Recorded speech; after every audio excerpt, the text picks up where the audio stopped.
Okay, so hi everyone. So like most of you, I'm going to start off today by telling you a little story, which may sound awfully familiar to you if you watch as many Netflix conspiracy theory documentaries as I do. So I'll start that by introducing you to our protagonist, Timmy.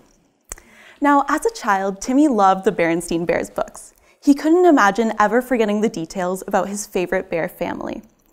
And fast forward a few years, Timmy came across an old copy of one of his books. And dusting off the front cover, he peered at the title carefully. Berenstain Bears, it read, rather than the Berenstain Bears he had always fondly remembered. So he did what any other rational person would do and took to Reddit to share his experience. And other Redditors chimed in to say that they too had experienced similar phenomena. So together they came to the logical conclusion that they must have shifted into an alternate dimension in which it is Berenstain Bears rather than Berenstain Bears. And Timmy became the leader of this movement. So instances of collective misremembering like this one are commonly referred to as the Mandela Effect, which proposes that ripples in the space-time continuum have caused certain things in our surroundings to change, although we remember them as they formerly were. And it's coined as the Mandela Effect because there's a large group of people who seem to remember Nelson Mandela passing away in the 80s, when in fact he passed in 2013.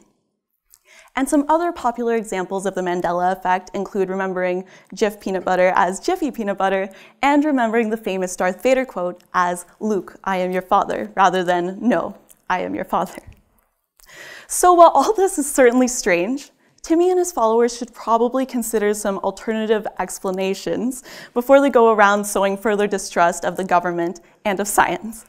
So in order to explain some of these alternatives, allow me to illustrate with a little experiment.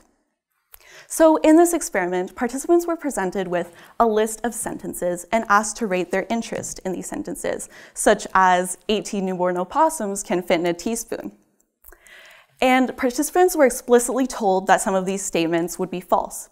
So, for example, the number of newborn opossums that can fit in a teaspoon is more like 14, just so you know. And then in the second phase of the experiment, participants were presented with yet another list of sentences. And some of these sentences were old, they were from the previous condition, and some were brand new. And they were asked to judge the credibility of these sentences. Now, what was interesting is that participants judged the old sentences as more credible than the new ones. And that's because they processed these sentences fluently. They experienced a sense of familiarity, which they attributed to the credibility of these sentences. So to kind of tie this back to the example with Nelson Mandela, it's entirely possible that a different civil rights activist passed away in the 80s, which people mistake for Nelson Mandela. And then hearing people repeat this mistake, that Nelson Mandela passed in the 80s, makes this seem more credible. And this is certainly not the only cognitive error that humans are prone to, which I'll illustrate with another experiment. So in this one, participants were asked to sit in a professor's office for a few minutes, and were later asked to recall the items from the professor's office. And many participants stated they remembered seeing books, which makes sense, right? You'd probably expect to find books in a professor's office, but that was not the case here. There were no books in the professor's office. Participants seemed to impose their expectations of what a professor's office would look like on their memory of the event. And in an experiment illustrating a similar concept, participants read a story called The War of the Ghosts, a native folk story. And they were later asked to recall the details of this story. And they tended to fail to remember aspects of the story that did not fit in with their own cultural expectations. So, for example, they tended to forget that the protagonist was seal hunting throughout the entirety of the story. And what we can take away from these two experiments is that our expectations can sometimes interfere with our memory.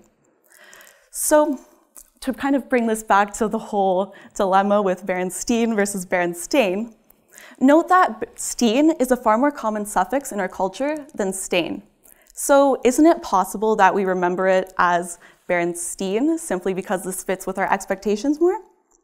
I think so. That brings me to my point about naive realism, which is the belief that we see and remember the world as it truly is. And supporters of the Mandela Effect have naive realism. They have such overconfidence in their memory that they believe any discrepancy between their memory and the environment must be due to a flaw in the environment, rather than in their memory. But given all the evidence I've just presented, I really hope that Timmy and his followers will reconsider their position. Now, given all that I've just said, I'm absolutely not saying that it's impossible that we shifted into an alternate dimension. It's possible. All I'm saying is that we can't rely on human memory alone as evidence for this. Thank you.